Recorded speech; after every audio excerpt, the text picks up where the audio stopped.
You'll tell me when. Can you hear me? Okay.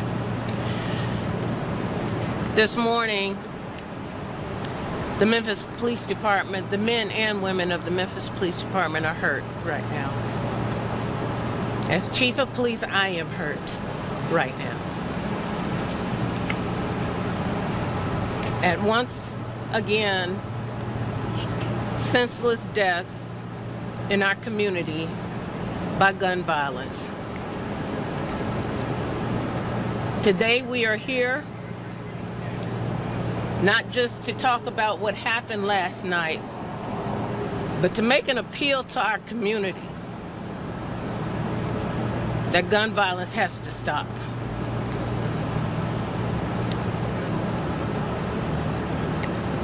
At approximately 2 a.m., officers responded to a suspicious vehicle call at Horn Lake Road and Charter Avenue. When officers approached the vehicle, they were fired upon by the occupants inside. Officers then returned fire. At that time, the suspect took off, and MPD officers pursued the vehicle for a short distance, where the vehicle stopped in the area of the 400 block of Hewlett Road. The two suspects were apprehended at that time. One suspect was taken into custody immediately. One fled the scene and was located nearby. A total of 3 officers were struck by gunfire. Tragically, one of our officers lost his life.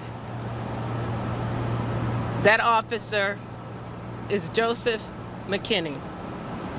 He was assigned to the range station, Alpha Shift. The second officer was brought here to Regional 1, but thankfully, he has been upgraded to non-critical condition and he's doing well. The third officer was treated on the scene and is in stable condition. One suspect was 18 years old, and the other suspect is 17 years old. Both suspects were transported to Regional 1 in critical condition. Both of them sustained gunfire as well. One suspect has been pronounced deceased. The 18-year-old suspect was arrested in March 2024 by MPD in a stolen vehicle with an illegal modified semi-automatic weapon with a Glock switch attached. The Glock switch converted the weapon to a fully automatic machine gun. He was also charged at that time for 2 stolen vehicles and having a programming device commonly used to steal cars. The suspect was released at that time without bond. We have notified the district attorney's office to assist in this investigation, and we have also contacted the TBI, and they will be conducting a full investigation and is out on the scene at this time. We ask our community to continue to pray for our officers as they do their work valiantly and with honor every night. So thank you, and at this time we will have a few questions, but we also want to hear from our mayor too, Mayor Paul Young. Thank you, Chief. I think the Chief said it accurately. We need a community call to action. We are heartbroken of the lives lost, our fallen officer, and this senseless act of violence. We know that we as a community have to do more to hold violent offenders accountable for their actions. Even our young people, we have to make sure that we are pressing for accountability. We want to protect our community. Our young people are dependent on us to get this right. And we need urgent action from this whole community. We stand with the families of those that have been lost to violence, to MPD, Our officers are hurting. Our heart goes out to them and their families, and we mourn together, and we stand in solidarity as one community. But I want to reiterate that we do need community action.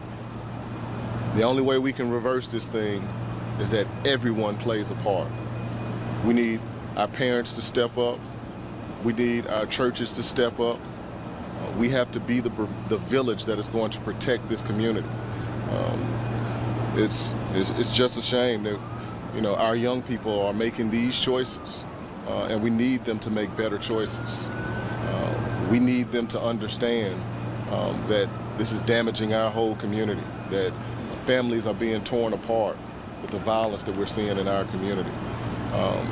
And as a city, we're committed to working as one unit to get this thing right. Thank you. Can we get the spelling for Officer McKinney's name, please? Yes, I'm going to make sure I get that right too.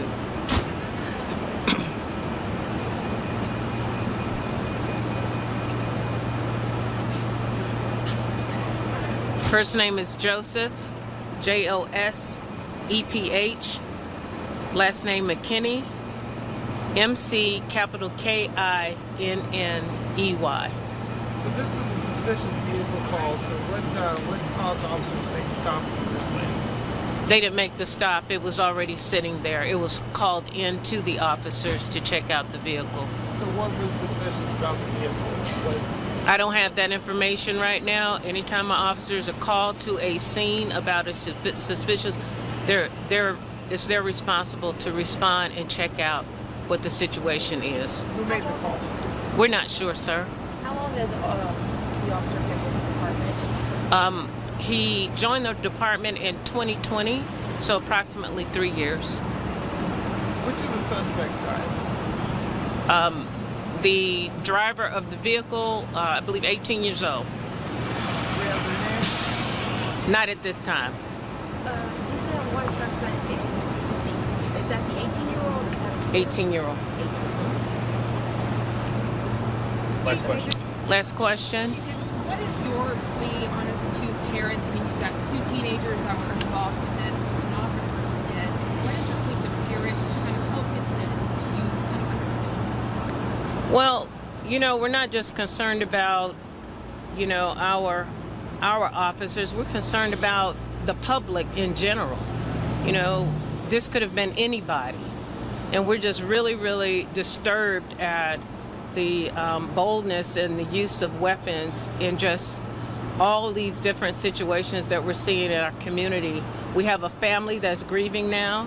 We have a wife that's grieving now. We have the family of the suspects that are grieving now.